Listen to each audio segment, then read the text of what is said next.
भारत माता की, भारत माता की। हैदराबाद, सिकंदराबाद, मलकाजगिरी, चेवल्ला और भांगीर को अंदरकी नमस्कारम। आप सभी को ये पर्दा नीचे रख दो प्लीज।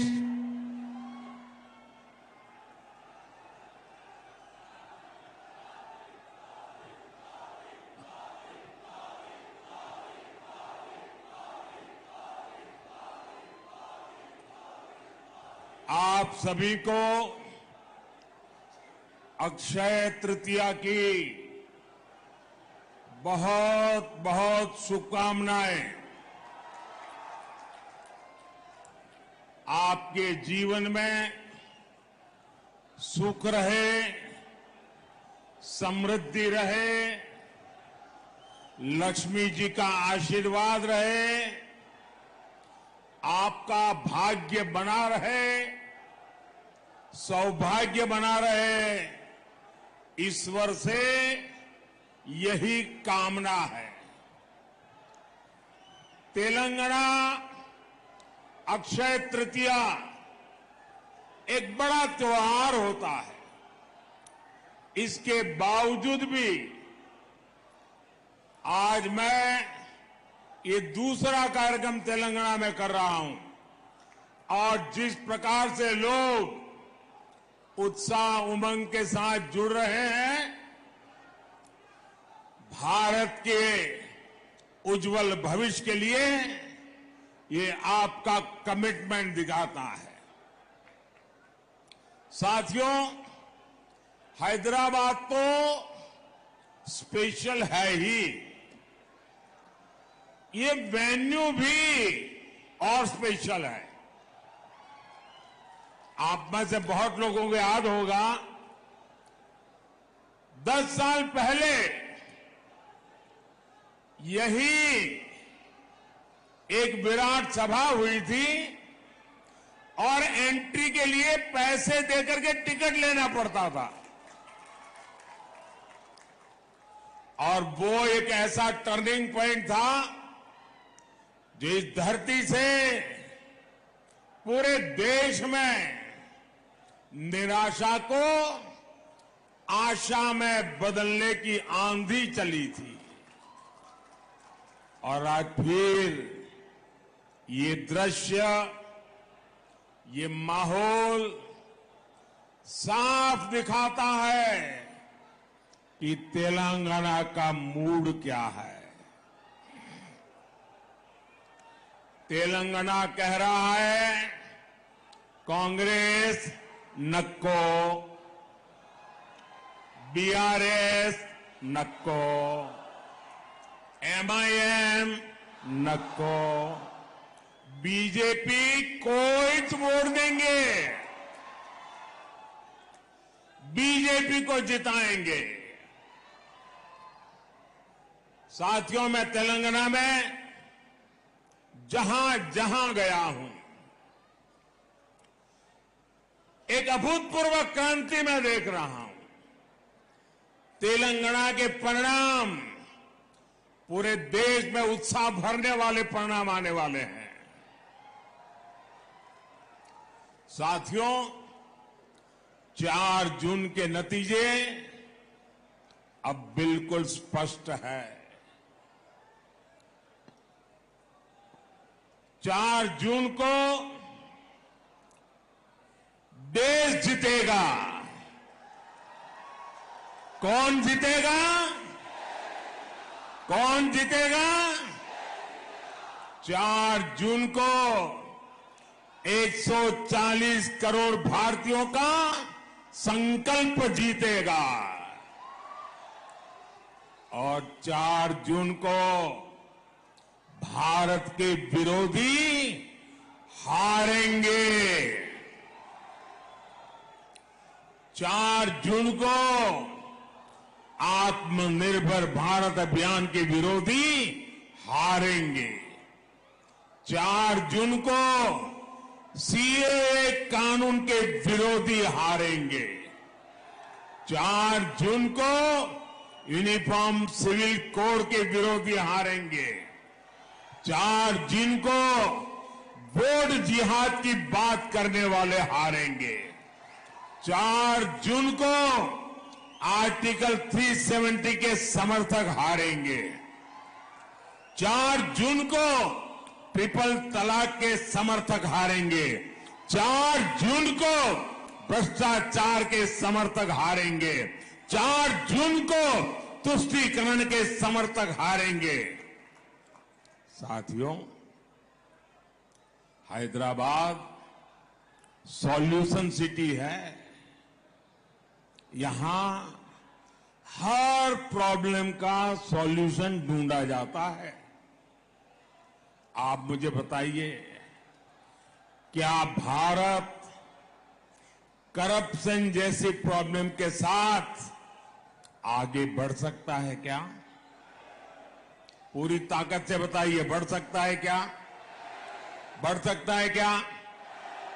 क्या भारत को लाखों करोड़ के स्कैम करने वाली पार्टियां आगे बढ़ा सकती है क्या? क्या यूथ की एस्पिरेशंस को इग्नोर करने वाली पार्टियां देश का भविष्य बना सकती हैं? क्या मिडिल क्लास के ड्रीम्स को कुचलने वाली पॉलिटिकल पार्टियां आपका भला कर सकती हैं? क्या हर प्रोजेक्ट में पहले करप्शन का पोटेंशियल खोजने वाली पार्टियां मॉडर्न इंफ्रास्ट्रक्चर बना सकती हैं? तो ये काम कौन कर सकता है? ये काम कौन कर सकता है? ये काम कौन कर सकता है? ये काम कौन कर सकता है? ये काम कौन कर सकता है? मोदी नहीं, ये आपका एक वोट कर सकता है। ये आपके वोट की ताकत है जो इन सारी समस्याओं का समाधान है। आपने बीजेपी को वोट, एनडीए को वोट दिया। भारत भी अपनी दशकों पुरानी प्रॉब्लम्स के सॉल्यूशंस पर काम करने लगा। आज इसका परिणाम हम चारों तरफ देख रहे हैं। भारत आज डिजिटल पावर है। भारत आज फिनटेक पावर है। भारत आज स्टार्टअप पावर है। भारत आज 5वीं दुनिया की सबसे बड़ी इकोनॉमी है।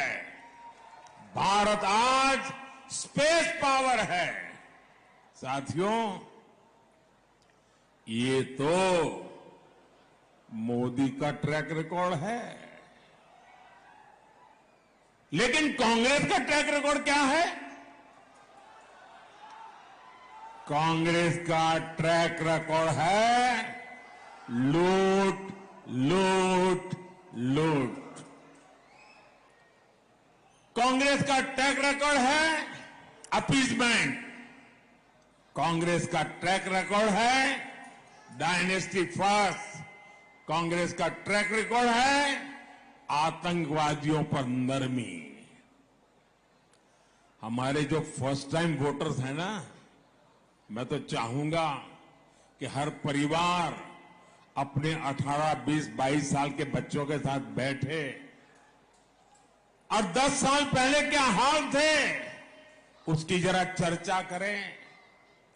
शायद इन फर्स्ट टाइम वोटर जो आज से 10 साल पहले 8 साल, 10 साल, 12 साल के थे, उन्हें तो याद भी नहीं होगा 10, 11 साल पहले यहां दिलसुख नगर में सीरियल बम ब्लास्ट हुए थे।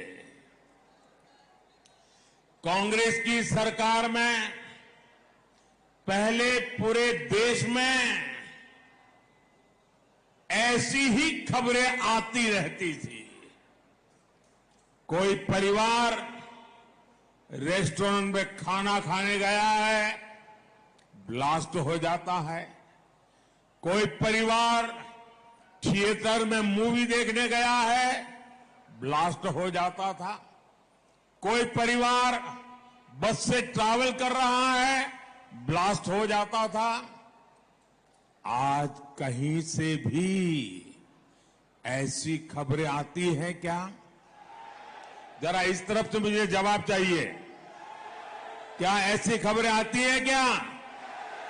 उधर से जरा बताइए, ऐसी खबरें आती है क्या? ये बम ब्लास्ट किसने रोके? ये बम ब्लास्ट किसने रोके? ये बम ब्लास्ट किसने रोके? ये बम ब्लास्ट रोकने का काम आपने दिल्ली में एक मजबूत सरकार बनाई, मोदी को सेवा हाउस का अवसर दिया, तब जाकर के रुका है। लेकिन ये बात कांग्रेस और इंडी गठबंधन को पसंद नहीं आ रही है। देश में ये खून खराबा फिर से शुरू हो, इसके लिए कुछ ताकतें मोदी को हटाने में जुटी है। इसलिए मैं हैदराबाद से पूरे देश को सतर्क करना चाहता हूं। कांग्रेस को वोट देना मतलब वो पुराने दिन जो कोई अनजान पंजा आतंक को उसके साए में जीने के लिए देश को मजबूत कर दिया था, देश को मजबूर बना देता था। और इसलिए फिर से एक बार देश आतंक की लपट में आना नहीं चाहता है। साथियों, कांग्रेस हमेशा से एंटी मिडिल क्लास पार्टी रही है। आप याद कीजिए, जब ये सरकार में तो कैसी कैसी बातें करते थे। इनके एक नेता कहते थे कि मिडिल क्लास केयरलेस हैं। उनके नेता कहते थे कांग्रेस के, वो कहते थे कि जो आइसक्रीम पर पैसा खर्च करते हैं वो महंगाई की शिकायत क्यों करते हैं? याद है ना पुराने बयान? ये कांग्रेस के नेता सरकार में रहते ऐसे बयान देते थे। साथियों, इस बार भी कांग्रेस के मैनिफेस्टो में मिडिल क्लास के लिए जरा सा भी विचार नहीं किया गया है।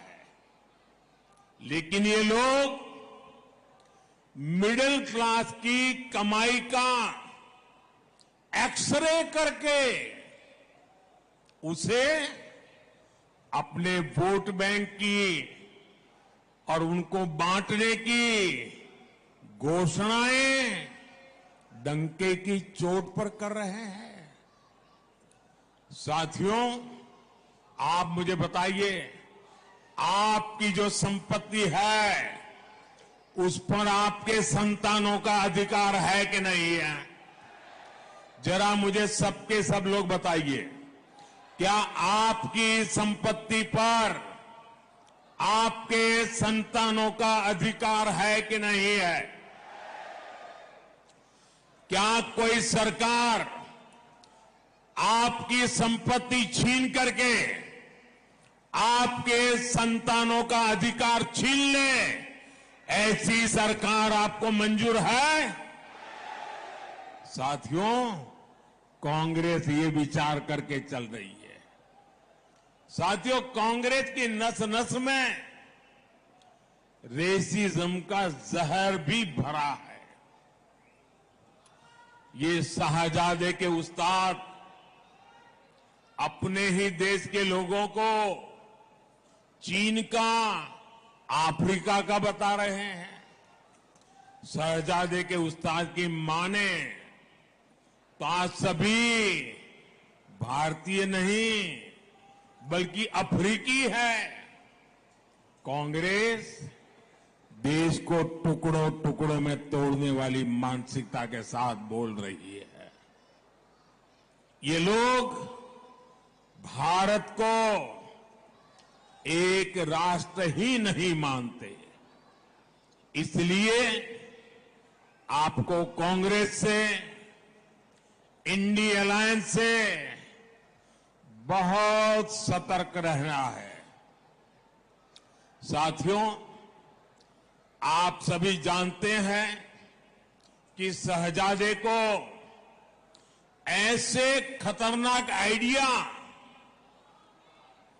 ट्यूशन करके सिखाए जाते हैं और शहजादे को ट्यूशन पढ़ाने वाले ने एक और बात कही है। वो कहते हैं कि राम मंदिर और रामनवमी मनाना गलत है। वो कहते हैं कि भगवान राम की पूजा आइडिया ऑफ इंडिया के खिलाफ है। मैं जरा आपसे पूछना चाहता हूं, क्या भगवान राम का अपमान आपको मंजूर है? क्या पूजा करना गलत है? क्या पूजा करना देशद्रोह है? क्या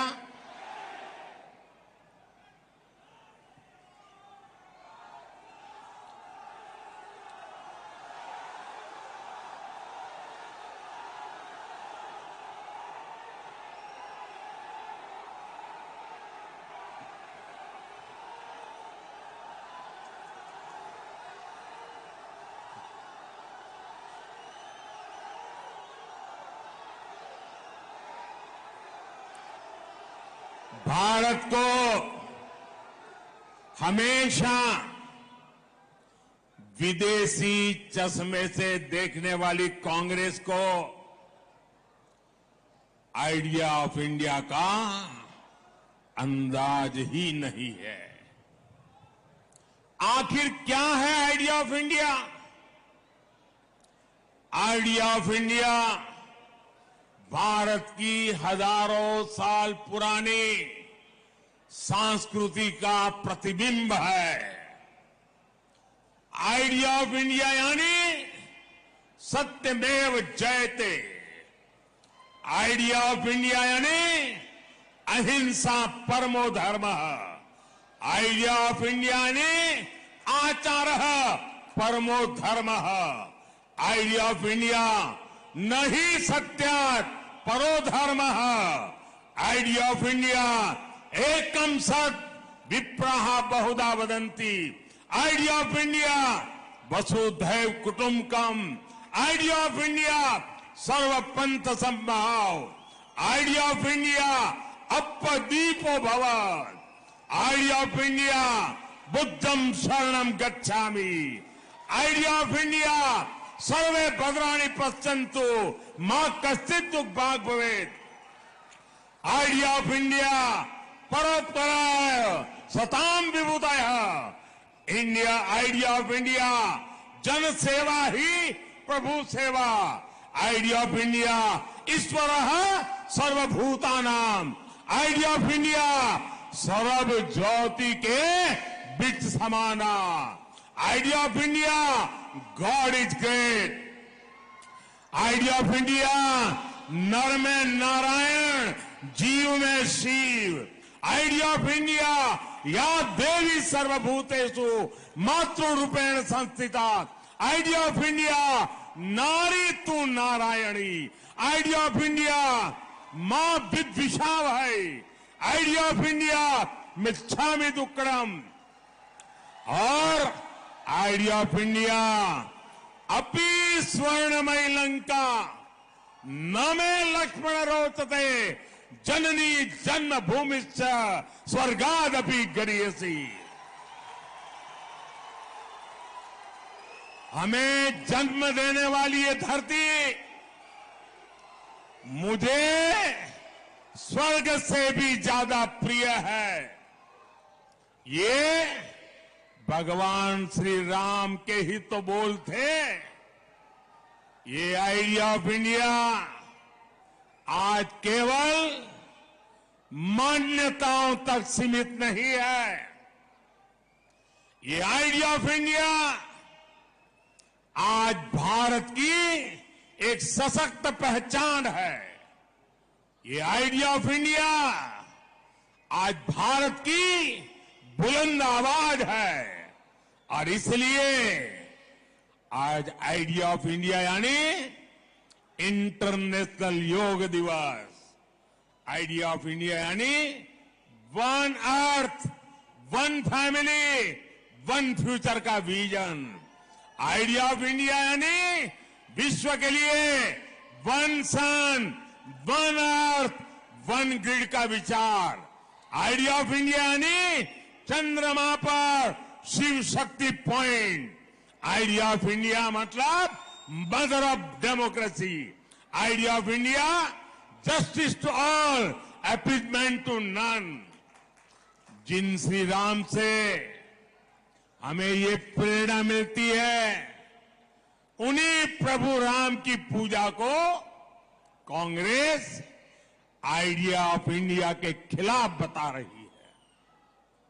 साथियों, तुष्टीकरण के लिए कांग्रेस और उसकी जैसी सोच वाली पार्टियां कुछ भी कर सकती है।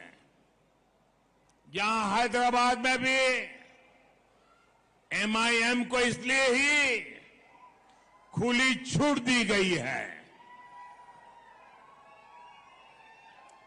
वोट बैंक न नाराज हो जाए, इसी डर से ना तो कांग्रेस और ना ही बीआरएस हैदराबाद मुक्ति दिवस मनाना चाहती है। लेकिन अब बीजेपी ने हैदराबाद को इस खौफ से मुक्ति दिलाने की ठानी है।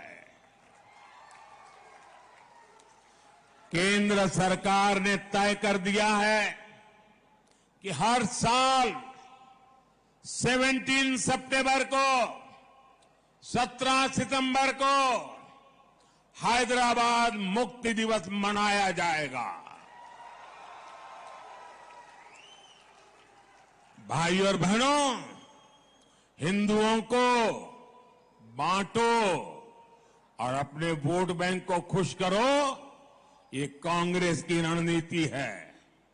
इसलिए कांग्रेस एससी, एसटी, बीसी से रिजर्वेशन छीनकर रिलीजन के आधार पर बांटना चाहती है। आपने सुना होगा कि शाहजादे के करीबी और चारा घोटाले के दोषी नेता ने क्या कहा? जेल से बाहर आए हैं और क्या बोल रहे हैं? वो कहते हैं मुसलमानों को रिजर्वेशन देना ही चाहिए। और फिर इतना ही नहीं, वो कहते हैं पूरा का पूरा रिजर्वेशन मुसलमान को देना चाहिए। ये लोग बीसी कोटा के रिजर्वेशन को खत्म करके रिलीजन के नाम पर रिजर्वेशन देना चाहते हैं। इसका बहुत बड़ा प्रभाव जो जीएचएमसी चुनाव में पड़ा था, वो हम सब ने देखा है। जिन सीटों पर बीसी समाज का हक था, वो उनसे छीन ली गई। कांग्रेस यही मॉडल पूरे देश में लागू करना चाहती है।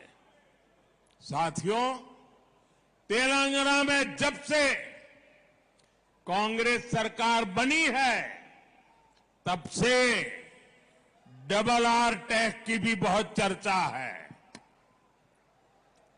एक आर तेलंगाना का और एक आर दिल्ली का, इन्होंने मिलकर हैदराबाद को, तेलंगाना को एटीएम बना दिया है। मैंने किसी का नाम नहीं लिया, लेकिन डबल आर टैक्स पर यहां के मुख्यमंत्री खुद सफाई दे रहे हैं। साथियों, यहां हैदराबाद में तो ट्रिपल आर टैक्स का बोझ आपको उठाना पड़ता है। यहां एक आर रजाकार का भी है। ये रजाकार टैक्स कैसे काम करता है, ये ओल्ड हैदराबाद में दिखता है। कांग्रेस बीआरएस के समर्थन वाली मजलिस के सांसद वहां लंबे अरसे से है, लेकिन वहां बेसिक सुविधाएं तक नहीं है। साथियों, हैदराबाद में हर साल बारिश में चारों तरफ पानी भर जाता है, लेकिन बीआरएस हो या कांग्रेस, किसी ने भी आपकी परेशानियों को नहीं समझा। हर साल पब्लिक परेशान रहती है। इससे हेल्थ और एजुकेशन, हर सर्विस, उस पर बहुत बुरा असर पड़ता है। यहां पावर कट से लोग परेशान हैं। साथियों, बीजेपी तेलंगाना के तेज विकास के लिए प्रतिबद्ध है। तेलंगाना को पहला एम्स किसने दिया? तेलंगाना को 4 वंदे भारत ट्रेन किसने दी? तेलंगाना को सेंट्रल ट्राइबल यूनिवर्सिटी किसने दी? तेलंगाना में बंद पड़ी फर्टिलाइजर फैक्ट्री किसने चालू की? टर्मरिक बोर्ड किसने बनाया? एनटीपीसी का बड़ा बिजली कारखाना किसने बनाया?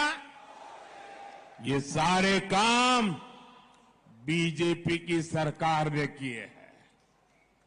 हमारी सरकार तेलंगाना को ग्लोबल कैपेबिलिटी के बड़े सेंटर के रूप में भी विकसित कर रही है। यहां एविएशन हब बन रहा है। ये एयरक्राफ्ट इंजन की दुनिया की सबसे बड़ी एमआरओ फैसिलिटी होगी। आत्मनिर्भर अभियान का लाभ भी तेलंगाना को मिलने जा रहा है।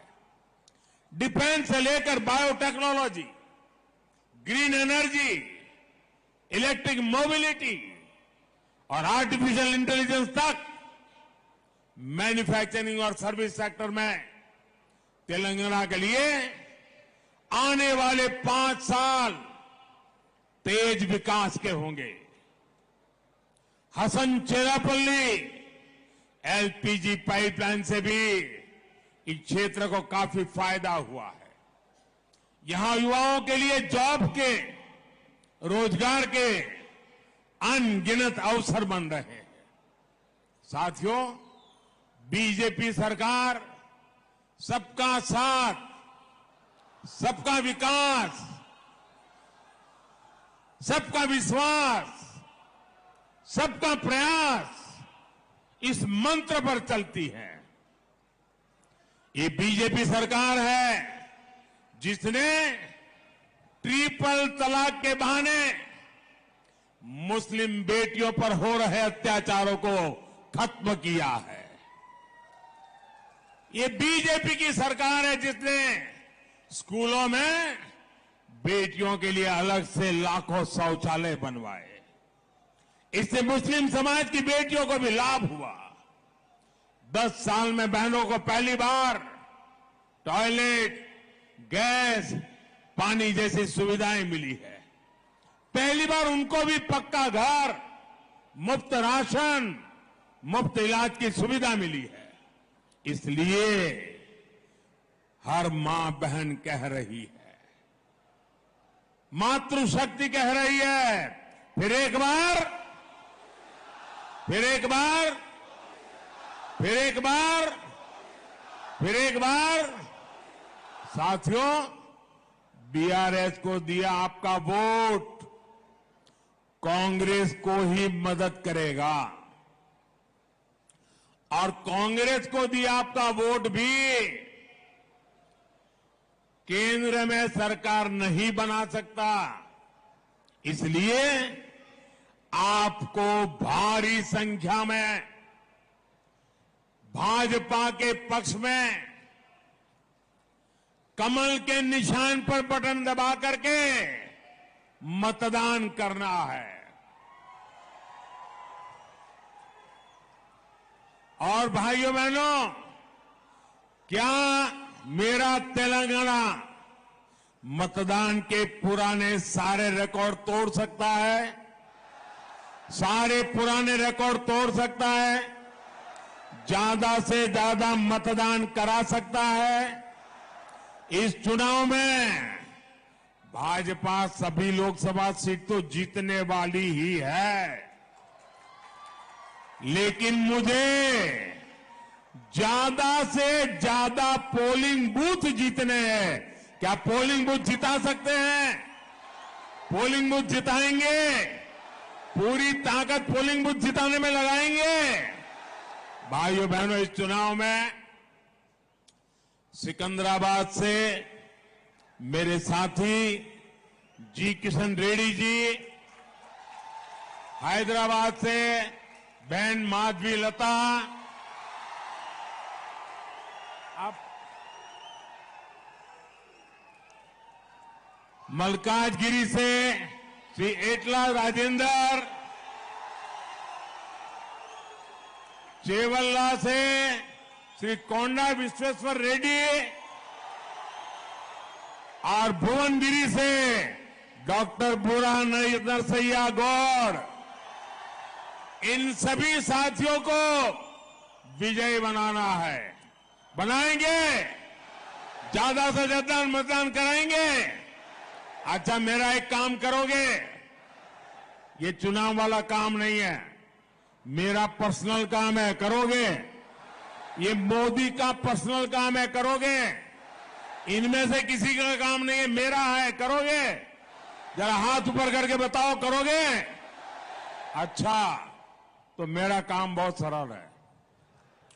ज्यादा से ज्यादा परिवारों में जाइए, उन सबको मिलिए और उनको कहिए, मोदी जी हैदराबाद आए थे, आप सबको नमस्कार कहा है, परिवार में सबको जय श्री राम कहा है। मेरा नमस्कार पहुंचाएंगे, मेरा जय श्री राम पहुंचाएंगे। जब परिवार के सब लोगों को मेरा नमस्कार पहुंचेगा, मेरा जय श्री राम पहुंचेगा, तो परिवार के हर कोई मुझे आशीर्वाद देंगे। और जब परिवार का हर व्यक्ति मुझे आशीर्वाद देता है, तो मेरी ऊर्जा अनेक गुना बढ़ जाती है और मैं उससे आपकी सेवा अधिक क्षमता के साथ कर सकता हूं। बोलिए भारत माता की, भारत माता की। बहुत बहुत धन्यवाद।